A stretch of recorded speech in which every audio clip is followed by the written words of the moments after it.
இயேசு கிறிஸ்துவுக்குள் எனக்கு மிகவும் பிரியமான அன்பு சகோதர சகோதரிகள், ஆண்டவராகிய இயேசுவின் நாமத்தில் உங்களை சந்திப்பதில் சந்தோஷப்படுகிறேன். கர்த்தராகிய தேவன் உங்களையும் என்னையும் அதிகமாய் நேசிக்கிறார். அவருடைய வாக்குத்தத்தங்கள் மாறாதவை. சங்கீதம் 121 சொல்லப்பட்டிருக்கிறது போல, எருசலேமை சுற்றி மலைகள் இருக்கிறது போல இப்பொழுதும் எப்பொழுதும் ஆண்டவர் என்னையும் உங்களையும் சுற்றி இருக்கிறார். என் கருமையான சகோதர சகோதரிகளே, பாருங்கள், பெரும் மலைகள் இருக்கிறது, மலை தொடர் இருக்கிறது. இந்த மலைகளுக்கு நடுவிலே ஒரு கோட்டை அமைந்திருக்கிறது.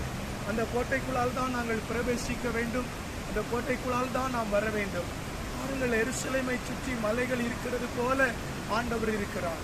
இயற்கையை ஆண்டவர் இப்படி சிருஷ்டித்திருக்கிறார் என்றால், ஞானஸ்நானத்தினூடாகவும் ஜெபத்தினூடாகவும் பரிசுத்தாவியின் வல்லமையினூடாகவும் தேவ வசனத்தினூடாகவும் நிரப்பப்பட்டிருக்கிற நாங்கள் அக்கினி கோட்டைக்குள்ளே இருக்கிறோம்.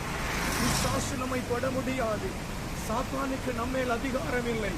தேவன் தன்னுடைய பலத்த கரத்தை கொண்டு உங்கள் ஒவ்வொருவரையும் ஆசீர்வதிப்பார். ஒவ்வொரு நாளும் ஜெப மலைக்குள்ளே பிரவேசியுங்கள், அக்கினி அபிஷேக மலைக்குள்ளே பிரவேசியுங்கள், பரிசுத்த ஆவியானவருடைய வல்லமைக்குள்ளே பிரவேசியுங்கள், பரிசுத்த ஆவியானவருடைய வார்த்தைக்குள்ளே பிரவேசியுங்கள். இந்த மலைகள் எவ்வளவு ஸ்ட்ராங்காய் இருக்கிறதோ, இந்த கோட்டை எவ்வளவு ஸ்ட்ராங்காய் இருக்கிறதோ, அழகாக கட்டுவிக்கப்பட்டிருக்கிறதோ, அதை விட கர்த்தர் உங்களை அதிகமாய் கட்டுவார், அதிகமாய் ஆசீர்வதிப்பார். நுவரேலியா பட்டணத்தில் இருந்து, இந்த பகுதியில் இருந்து உங்களை சந்திப்பதில் சந்தோஷப்படுகிறேன். கர்த்தருடைய மாபெரும் வெளிச்சம் உங்களுக்கு கூடவே இருந்து ஆசீர்வதிப்பதாக. பயப்படாதிருங்கள். எந்த சூழலிலும் உங்களை கைவிடாத நல்ல ஆண்டவர் கூடவே இருக்கிறார். அதிசயம் பண்ணுவார். மாறாதவர், விலகாதவர், நல்லவர். ஜெபம் பண்ணுவோமா?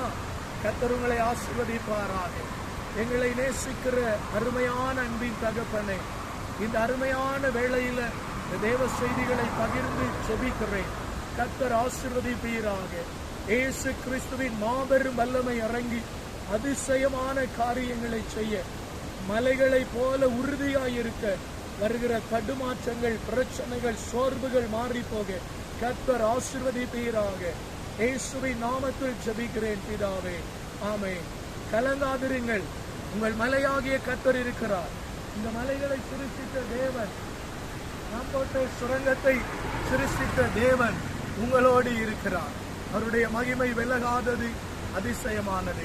கர்த்தர் உங்களை ஆசீர்வதிப்பார். சந்தோஷமாயிருங்கள். God bless you. Amen.